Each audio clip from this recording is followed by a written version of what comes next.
പുതിയൊരു വീഡിയോ എപ്പിസോഡിലേക്ക് എല്ലാ മാന്യ പ്രേക്ഷകർക്കും സ്വാഗതം. ഇനി ഞാൻ നിങ്ങളുമായി പങ്കുവെക്കുന്നത് ഇന്ന് കഴിഞ്ഞ സ്മാക്ഡൗൺ എപ്പിസോഡിൽ നിന്ന് നമുക്ക് ലഭിച്ച കുറച്ച് സ്റ്റോറി ലൈൻ അപ്ഡേറ്റുകളാണ്. അതിൽ ആദ്യത്തേത് അടുത്ത സ്മാക്ഡൗൺ എപ്പിസോഡിലേക്ക് കൺഫേം ചെയ്തിട്ടുള്ള മത്സരങ്ങളെ സംബന്ധിച്ചും സെഗ്മെൻറ്റിനെ സംബന്ധിച്ചുമാണ്.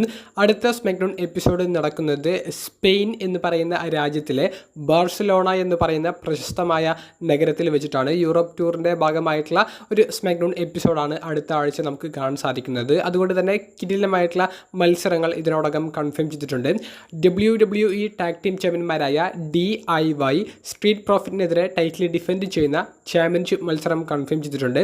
അതുപോലെ തന്നെ ഷാർലറ്റ് ഫ്ലെയർ വേഴ്സസ് BFAB തമ്മിലുള്ള ഒരു സിംഗിൾസ് മത്സരം കൺഫേം ചെയ്തിട്ടുണ്ട്. ഇന്നത്തെ സ്മാക്ഡൗൺ എപ്പിസോഡിൽ ടിഫനി സ്ട്രാറ്റൻ എന്ന് പറയുന്ന വുമൺസ് ചാമ്പ്യൻ പൈപ്പർ നെവനെതിരെ ഒരു നോൺ ടൈറ്റിൽ സിംഗിൾസ് മത്സരം കളിച്ചിട്ടുണ്ടായിരുന്നു. മത്സരം അതിഗംഭീരമായിരുന്നു. മത്സരത്തിൽ പൈപ്പർ നെവനെ പരാജയപ്പെടുത്തിക്കൊണ്ട് ടിഫനി സ്ട്രാറ്റൻ വിജയം കരസ്ഥമാക്കുന്നതാണ് നമുക്ക് കാണാൻ സാധിച്ചത്. മത്സരശേഷം ഷാർലറ്റ് ഫ്ലെയർ പിറകിലൂടെ വന്ന് ടിഫനിയെ ആക്രമിക്കുന്നതായി നമുക്ക് കാണാൻ സാധിച്ചു. പിന്നീട് വന്ന ഒരു ബാക്ക് സ്റ്റേജ് സെഗ്മെൻറ്റിലെ വാക്ക് തർക്കമാണ് BFABും ഷാർലറ്റും തമ്മിലുള്ള ഒരു സിംഗിൾസ് മത്സരം അടുത്ത സ്മാക്ഡൗൺ എപ്പിസോഡിലേക്ക് കൺഫേം ചെയ്യാനുള്ള കാരണമായത്. പിന്നീട് കൺഫേം ചെയ്തിട്ടുള്ളത് Randy Orton versus Carmelo Hayes തമ്മിലുള്ള ഒരു സിംഗിൾസ് മത്സരമാണ്. സ്മാക്ഡൗൺ എപ്പിസോഡ് ഇന്ന് ആരംഭിച്ചത് റാൻഡി ഓർട്ടൻ്റെ സെഗ്മെൻറ്റോട് കൂടിയിട്ടാണ്. റാൻഡി ഓർട്ടൻ മാറി നിന്ന സമയത്ത് WWEയിൽ വന്ന മാറ്റങ്ങളെ സംബന്ധിച്ച് റാൻഡി സംസാരിക്കുകയുണ്ടായി. കെവിൻ ഓവൻസിനെ കുറിച്ചിട്ടാണ് പ്രധാനമായും റാൻഡി പറയുന്നത് എന്നുണ്ടെങ്കിലും ജോൺസിനയുടെ ഹീൽ ടേണിനെ സംബന്ധിച്ചും റാൻഡി മെൻഷൻ ചെയ്യുന്നുണ്ട്. ജോൺസിനയുടെ സ്വഭാവം മാറിയിരിക്കുന്നു. റോക്ക് ബോട്ടം എന്ന് പറയുന്ന മൂവ് കൊണ്ട് എന്താണ് ഉദ്ദേശിക്കുന്നത് എന്നുള്ളത് ഇപ്പോൾ വ്യക്തമായിട്ടുണ്ട്. ജോൺസിന ടോപ്പ് ആയിരുന്നു എപ്പോഴും. എന്നാൽ ഇപ്പോൾ റോക്കിന് കീഴെ നിൽക്കുന്ന വെറുമൊരു സാധാരണ റെസ്ലറായിട്ട് സീന മാറിയിരിക്കുന്നു. സീനയ്ക്ക് ഇതിൻ്റെ ഭവിഷ്യത്തുകൾ നേരിടേണ്ടി വരും എന്നുള്ളതും റാൻഡി ഓർട്ടൻ പറയുന്നുണ്ട്. കെവിൻ ഓവൻസ് അസൂയയുള്ള ഒരു റെസ്ലറാണ്. അതുകൊണ്ടാണ് തന്നെയും കോഡിയെയും സാമിയെയും ഒക്കെ ആക്രമിച്ചത്. അത് അവൻ്റെ രക്തത്തിൽ അലിഞ്ഞു ചേർന്നതാണ്. എന്തായാലും തൻ്റെ ഒരു വലിയ ഒരു വെല്ലുവിളി കെവിൻ ഓവൻസിന് നേരിടേണ്ടി വരും എന്നുള്ളത് പറഞ്ഞുകൊണ്ടുള്ള റാൻഡിയുടെ ഒരു സെഗ്മെൻറ്റും തുടക്കത്തിൽ കാണാൻ സാധിച്ചു. പിന്നീട് വന്ന ഒരു ബാക്ക് സ്റ്റേജ് സെഗ്മെൻറ്റിലെ ഒരു വാക്ക് തർക്കമാണ് കാർമെലോ ഹെയ്സും റാൻഡി ഓർട്ടനും തമ്മിലുള്ള ഒരു സിംഗിൾസ് മത്സരം അടുത്ത സ്മാക്ഡൗണിലേക്ക് കൺഫേം ചെയ്യുന്നതിന് കാരണമായത്. ഇതുകൂടാതെ മിസിൻ്റെ മിസ് TV എന്ന് പറയുന്ന സെഗ്മെൻറ്റിൽ നിലവിലെ അൺഡിസ്പ്യൂട്ടഡ് ചാമ്പ്യനായ കോഡി റോഡ്സിൻ്റെ സെഗ്മെൻറ്റും അവർ കൺഫേം ചെയ്യുന്നുണ്ട്. ഇന്നത്തെ സ്മാക്ഡൗൺ എപ്പിസോഡിലും കോഡി റോഡ്സിൻ്റെ സെഗ്മെൻറ്റ് നമുക്ക് കാണാൻ സാധിച്ചു. കോഡിയുടെ ആ ഒരു എൻട്രൻസ് സമയത്ത് തന്നെ ഇക്കഴിഞ്ഞ എലിമിനേഷൻ ചേംബർ പ്രീമിയം ലൈവ് ഇവൻറ്റിൽ കോഡി റോഡ്സിനെ നേരിടേണ്ടി വന്നത് അതിഭയങ്കരമായിട്ടുള്ള ഒരു ഇഞ്ചുറി ആണെന്നുള്ളത് നമുക്ക് വ്യക്തമാക്കി മനസ്സിലാക്കാൻ സാധിക്കുന്നുണ്ട്. കോഡി റോഡ്സിൻ്റെ ആ ഇടത്തെ കണ്ണിൻ്റെ ഭാഗത്ത് ഇഞ്ചുറി പറ്റിയതായി നമുക്ക് കാണാൻ സാധിക്കുന്നുണ്ട്.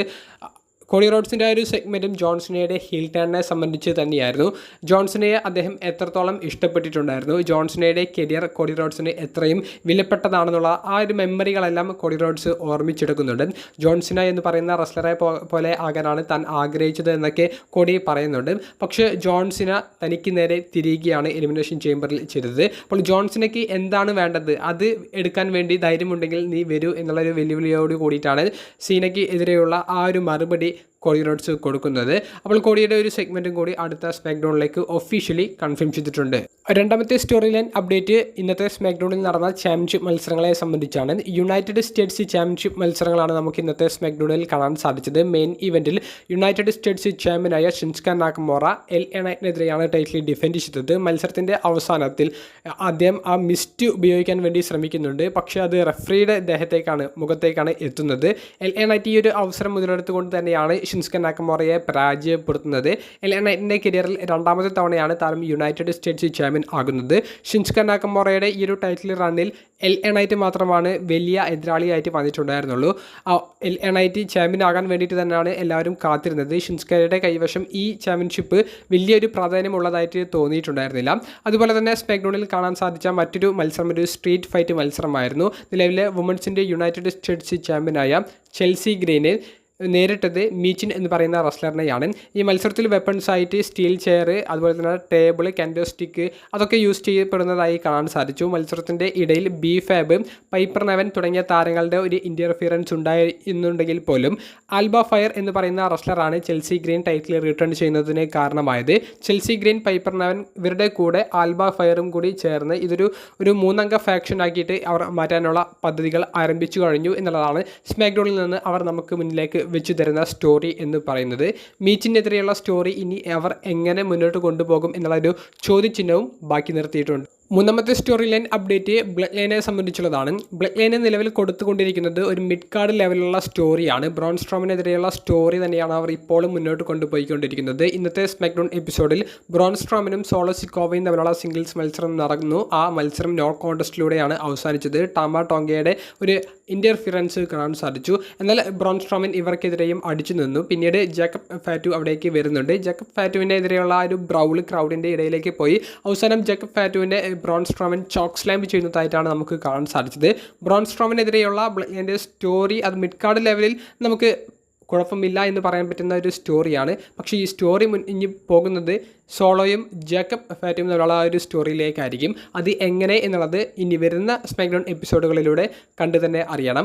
മറ്റൊരു സ്റ്റോറി ലൈൻ അപ്ഡേറ്റ് ഇന്നത്തെ സ്മാക്ഡൗൺ എപ്പിസോഡിലെ ഏറ്റവും വലിയൊരു ടേണിംഗ് പോയിന്റ് എന്ന് പറയുന്നത് ജേഡ് കാർഗിലിൻ്റെ സെഗ്മെൻറ്റ് തന്നെയായിരുന്നു.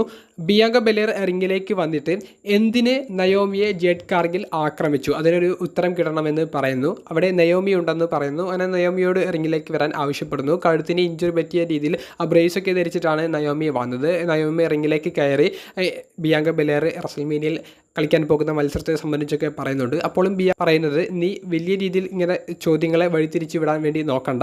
നയോമി നീ ജേഡ് കാർഗിലിനെ ആക്രമിച്ചിട്ടുണ്ടോ ഇല്ലയോ അതിനുള്ള ഒരു ഉത്തരം പറയൂ എന്നുള്ളത്. അവസാനം നയോമിക്ക് അത് സമ്മതിക്കേണ്ടി വരുന്നു.